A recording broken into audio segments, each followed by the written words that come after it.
You're listening to an archived Cabral Concept podcast. After listening to this show, check out the most up-to-date podcasts available at stephencabral.com/podcasts or search directly on iTunes. And now, welcome to the Cabral Concept, where board-certified naturopath and integrative health practitioner Dr. Stephen Cabral shares how he was diagnosed at the age of 17 with a life-altering illness and given no hope for recovery. It was only after studying and traveling all over the world did he discover how to combine ancient Ayurvedic healing practices with state-of-the-art naturopathic and functional medicine to fully rebalance the body and re-energize it with life. It's time to discover how to get well, lose weight, and finally feel alive again. And now, here's your host, Dr. Stephen Cabral. Hi everyone, and welcome back to the Cabral Concept. Today is our Motivation and Mindset Monday show. Hopefully you're listening to this on a Monday, where each and every Monday a new show for Motivation and Mindset debuts. This is our way of getting the week started off right. And today's topic is based on a question I get over and over and over. And that is, how do I figure out what in life that I'm passionate about? Meaning that what people are really asking is, how do I light myself up every single morning? How do I wake up looking to bounce out of bed? That I don't want to hit the snooze each and every morning in order to delay my start to the day. Because truly passionate people, they don't even want to sleep. They sleep out of necessity, but what they really want to do is continue to work towards whatever it is that they're passionate in life about. So today I want to help you figure out what it is that's deep down inside of you that will begin to light a fire, an internal fire inside of you that people will notice from hundreds of yards away. They will say, what's going on with that person? How do I get some of that? That's the type of energy that I want to move through life with. So let's go through that right now. I've really broken it down into 5 steps. I believe that if you do the work with these 5 steps, and now what's the work? Well, it means reflecting. It means thinking about these things. It means getting a brand new or your favorite journal and jotting down your thoughts surrounding these questions that I'm about to ask you. And remember, these types of topics, they're not supposed to be necessarily easy to figure out right away. What they're meant to do is get you to peel back some layers of the onion, to figure out who you really are, what's important to you, and why you were put here.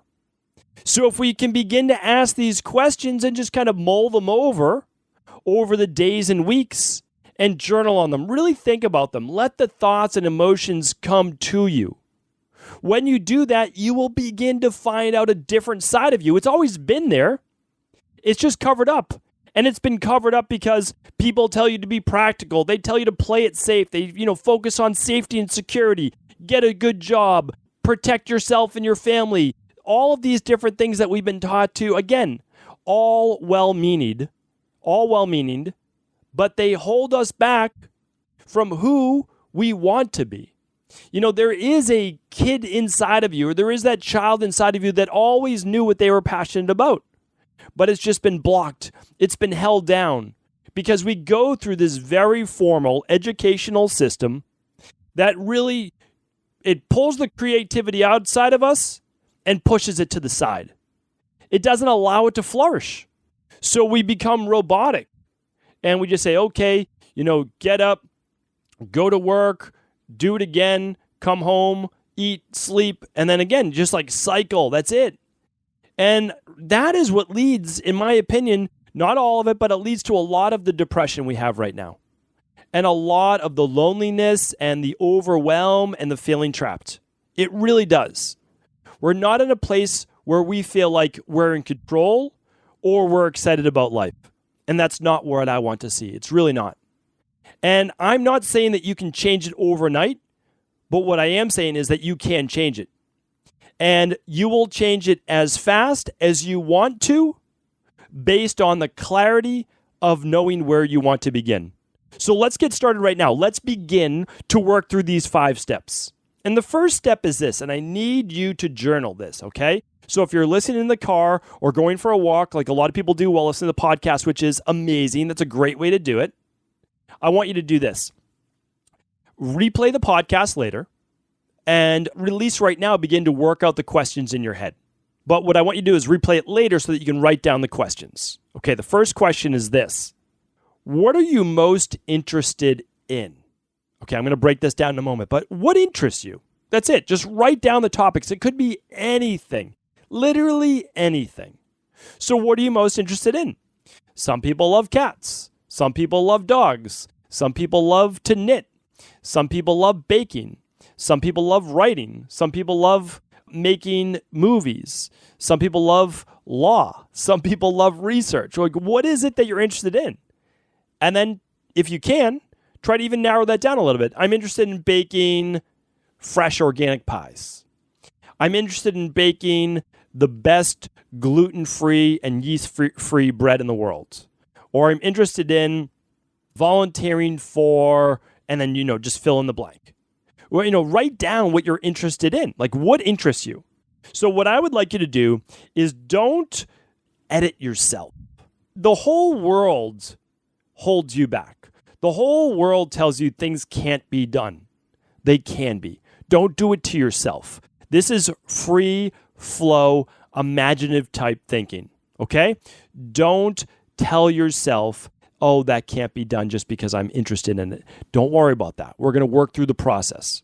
So what I want you to do right now is simply write down 20, maybe even 30 things that you're interested in. So, example, if it was for me, I would write down, a lot of people don't know this, but I studied and I drew and I painted, mostly drawing based, through most of my life to my early 20s. And I'll tell you why. I stopped in a moment. But that's an interest to me. So art is a big passion of mine. Okay, another passion, which they don't seem to go together, but I love martial arts. And again, a lot of people don't know that, but I did martial arts all the way through my early 30s. And I'm not totally away from it, but I just don't practice as much as I used to. So I'm passionate about that. Of course, I'm passionate about natural health and everything surrounding that. And within natural health, I could break that down and say, well, I'm very interested in bioregulatory medicine. I'm very interested in Ayurveda. And of course, my internships reflect that, right? I'm interested in traditional Chinese medicine. But you don't hear me talk about it as much as Ayurveda and bioregulatory medicine. And that's because I'm more passionate about those things. So I naturally read more about them, naturally study them more, okay? So again, like I'm just showing you different things that you might be passionate about, other things. So for example, I'm not passionate about cars really. It's just not really an interest of mine. So again, I wouldn't put that on a list, but other people may be. So think about that. What are you interested in? Don't even think about passion yet, but what are you interested in? Write down 20 to 30 things that you read books on, that you read magazines on, that you look up on Instagram, that you read articles on, anything that you want to research more or learn more about, or it's a hobby of yours, something that you're interested in, history, whatever it might be, write it down. That's your list of 20 to 30 things. Okay, after you do that, you've got your big list that you journaled out. Remember, there's a method always to this madness. We're going through the 5 steps. After that, I ask people to do this. This is what I want you to do.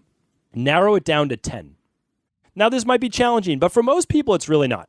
So, like, I can list off all these different things. Like, oh, I'm passionate about reading. I'm interested. Sorry, not passionate yet. I'm interested in, and I would write down all of these things, right? So I write them all down, and I'm like, oh, yeah, well, reading, yeah, but sure. But I'm interested in reading only because I'm interested in learning more about, for example, Ayurveda or bioregulatory medicine or, again, lab testing, whatever it might be. So I can cross that one off because it's already under what I'm more passionate, more interested in, which is all of those topics, right? So I want you to narrow it down to 10. The 10 that you say, you know what? If I had to choose between this and this, it's going to be this. This and this, it's going to be this. You might even rate them from 1 through 30, right? But really what I want you to do is look at what are your top 10, okay? What are your top 10? That's what I would do. Okay. After that, it's going to become a little bit more challenging. But I want you to narrow it down now to your top 5. So if you've already done your numbering system, which I don't ask people to do right away, but now at this point I say, okay, now number it 1 through 10. It doesn't mean that you'll never be able to do 6 through 10, but I want you to narrow it down 1 through 10. Sure, it might be challenging, but narrow it down 1 through 10. If you could only do 5 in the world, If you can only focus and follow up on and be interested in 5 things, what would those 5 be? And if there's overlap, well, you'll combine it. That's just one category. Sometimes there is that, right? So if I was saying, oh, well, I love natural health. Well, bioregulatory medicine, Ayurveda, all of that's under that one category, right? And reading, of course I'm going to read about them, okay? So that's all under that. Like lab testing could be under that. Like that's natural health, okay?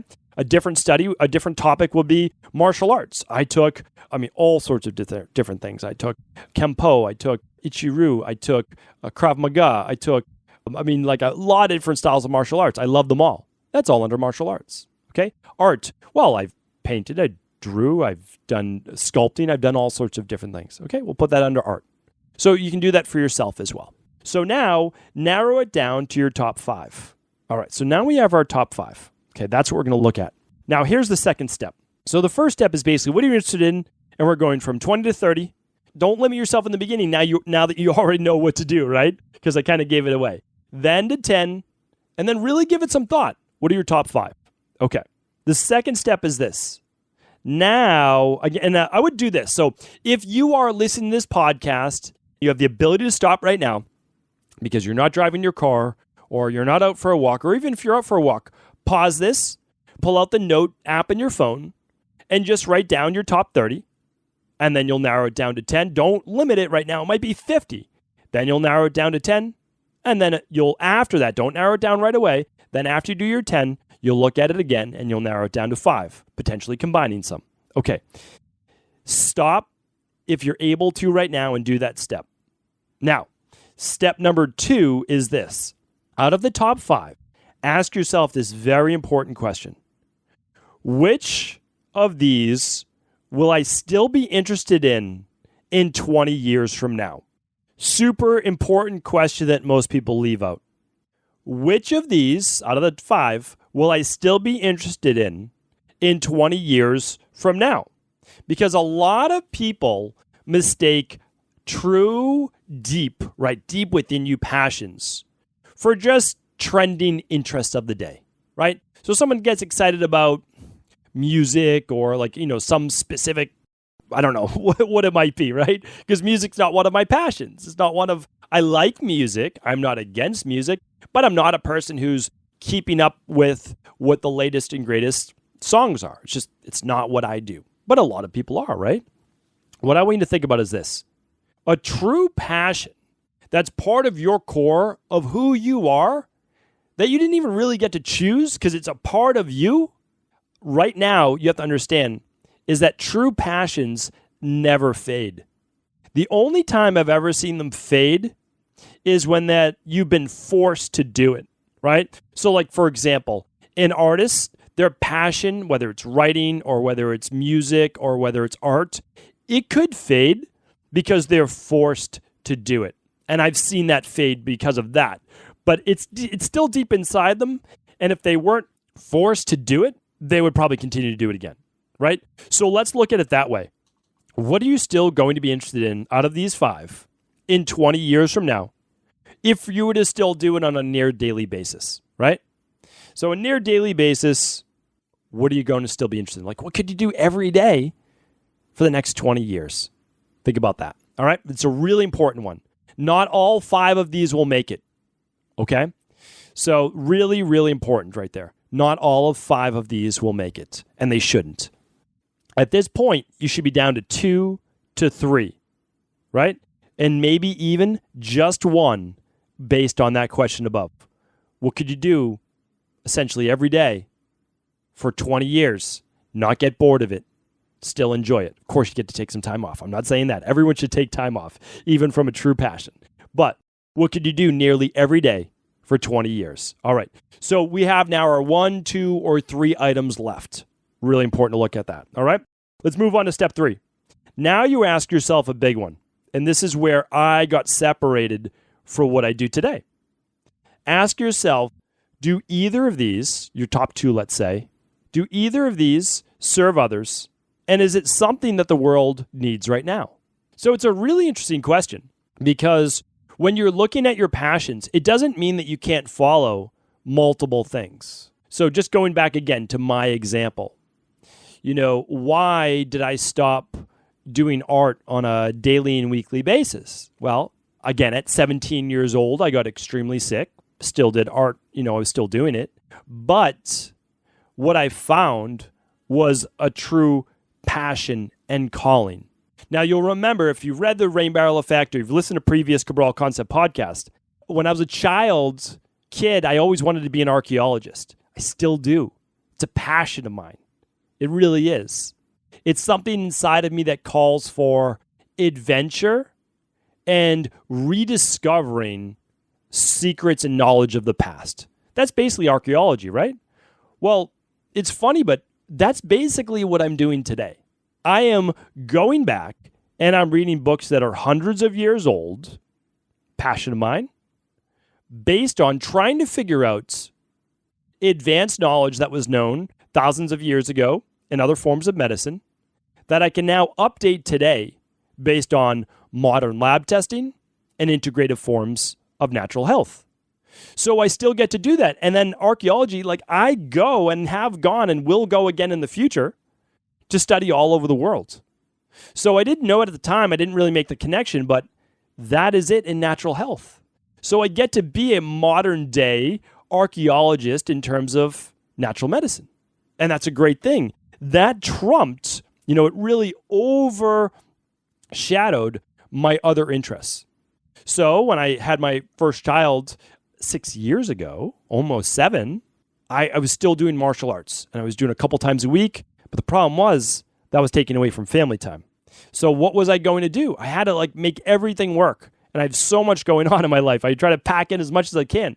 Well, I had to decide at that time. And I asked this question: is my martial arts or my art that I'm doing serving the greater world right now? And for me, it wasn't. It was my thing.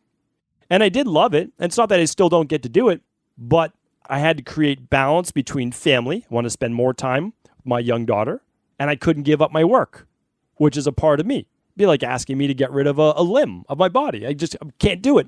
I'm kind of attached to it. So what I say is this: out of your passions, does one of them serve others or the world at large to a greater degree? That's an important question, because here's what I want you to think about this right now. And I've said this before. You will find happiness as you begin to help others find their happiness and serving others. I don't think that I've ever ended a podcast, a video, a seminar, or any time or any place that I'm teaching and not feel absolutely energized, and that I feel like whoever I'm reaching, maybe I'm making a small difference. And to me and to anyone else, most people out there, that's going to make you feel fulfilled. That just reinforces that passion. People ask me, why do you do a daily podcast? How do you do a daily podcast? This right now, today, is episode 1214. So 1214. So every day for over 3 years, I've done a daily podcast. Well, this is perfectly aligned with my interests and my passion. This is my purpose. I'm living it right now. It's what I love to do. When there was 2 people listening to the Cabral Concept over 3 years ago, I was still doing it then. Why? Well, I was reaching 2 people, or however many people was out there. And now, if I'm reaching over 20,000 people a day, or over a million people a month, great. That's fantastic too. But either way, I'm doing what I feel is my life's purpose, and it's aligned with my passion, and I feel like I'm serving others. I know someone out there that listening to this information is going to make a difference in their life. Now, again, this is one thing. For you, there are others, and I want to go into that right now. So that's number 3. Does what you're doing right now serve others in some way? Now, remember, it does not have to be something like natural health. It doesn't have to be a career like this. You may make beautiful artwork that when people see it, they love hanging that in their house, because when they see it, it makes them happy or inspires them, or they look at it with awe. You might be a writer, and your writing touches people all over the world, right? So it can be anything that will serve others, and that serves others, without a doubt. Step number 4 is this. How would following this passion light a fire inside of you and serve the world at the same time, right? So it can't just be serving others. It should also be for yourself as well. Because if it's just about serving others, eventually you will burn out. It's just the way that it is. Because if it's not truly a passion of yours, you can't just focus on the service of others. There has to be a love of what you're doing that then meets a need with people in the world where they could serve. And believe me, there's a need for everything. Okay, you don't have to have a huge audience. And then what can be sustained, right? For nearly every day for 20 plus years. So I look at it like this. An artist that loves to sculpt or make art loves that. And they can donate the art. It can be a hobby. It doesn't have to be a full-time career. And they could auction it off. They could sell it for some side income, but they're following their passion. Because maybe they can't quit their job right now. But now they do their job and they look forward to saying, oh, on the weekend I get to do this. So I'm going to start to think during the week about what my weekend project's going to be. Or I come home at night and for 90 minutes every night, I'm working on this sculpture or whatever it may be. And that's amazing, right? And then it's like, okay, well, what comes from that? What comes from it doesn't really matter. It's the process of getting to do what you're passionate about is what lights that fire inside of you, right? So a filmmaker might not be able to do that full time. You're just not doing it as a career. But what if you started to work on it right now? You produced some short films or 5-minute YouTube videos, and it started to grow. And then eventually that may become a full-time career, but maybe you don't want it to be, right? Because maybe you don't want the stress surrounding your passion to burn you out. Some people, it doesn't really necessarily affect them, right? I only knew that I wanted to do one thing. That's it. So for me, I didn't know what the one thing was. I really didn't. All basically through high school, getting into college, I said, I don't really know what I want to do. And then I was extremely sick. I had brain fog. I had no energy. I had no interest in anything anyways. I was completely apathetic. I was totally burnt out. Then all of a sudden, meet a doctor that starts to run these at-home lab tests. And I say, this is really interesting. And you know what? I'm actually starting to feel better. And I was always told by all my medical specialists that this wasn't even possible. And I'm getting better? How does no one know about this? And I knew then and there, that was going to be my mission. Get this message out to others. I didn't know how. What did I do? Became a personal trainer in college. Became a nutritionist actually first. And then after that, continued to get certification after certification. Became a strength and conditioning specialist. Just went deep. So much so that I started working with Olympic athletes, started working with professional athletes, started working with collegiate athletes and just people all over, other personal trainers. I mean, same today, about a third to half of all of my private clients are people in the field. And that's a huge passion of mine as well, teaching others in the field so they can then teach others. That's why I created the Integrative Health Practitioner Program. Never thought that was going to be it, but that's part of the journey, which I want to get into last now. This is the last step. Think about how you will now begin. So for me, I'm just going to give you the journey. Again, here's the biggest problem. I'm not asking you, and neither should you. Don't ask yourself what it will look like at the end. Ask yourself, how do you begin? Because we don't know what the ending of the book will look like, or sound like, or feel like. But what we do know is how we begin, and then we let the story start to unfold itself. So I wanted to get into natural health. I came from Medford, Massachusetts. I didn't know anyone that became a doctor. I didn't know anyone that went into advanced schooling or anything like that. All I was okay, I was going to be the first person in my family to go to a 4-year college. Great. I did that, And then that was kind of it. Like that was the pinnacle, which is great. Again, in and of itself, great. So got certified as a personal trainer in college. Why? Because I found some solace in being able to transform my body, even though the inside was a mess. And I did that through nutrition and exercise. That was the first step. Now, I wanted to teach that to others. So what did I do? Became certified. Nutritionist, personal trainer. Then strength and conditioning, because I found a love of like, how do I take this to the next level? Taught that to others. Started to learn more about myself. Alternative medicine, in air quotes over here. So I started to learn about lab testing. Okay? Started to learn about all of these different things. One day, after meeting with dozens and dozens and dozens, probably over 100 different practitioners, meet my mentor. All of a sudden, she pulls, it's always all of a sudden, right? But at a 10-year journey, after 10 years of me reading thousands of books, she pulls it together for me. And I truly understand now how the body works. Did I master it? No. But I realized that there were levels to this. And had I looked back, I could have seen myself getting sick. It is the rain barrel effect. She didn't say the rain barrel effect, but she was the one who essentially brought Ayurveda and advanced functional medicine lab testing together for me. And she said, how have you not gone back to become a doctor of naturopathy? And I said, well, it's always something that I thought about, but, and it was just a but, that's it. And again, like I can feel it right now inside of me to this day. I don't think that I believed in myself. I did not have the confidence that I may have had in different areas of my life when it came to being able to serve others in this way.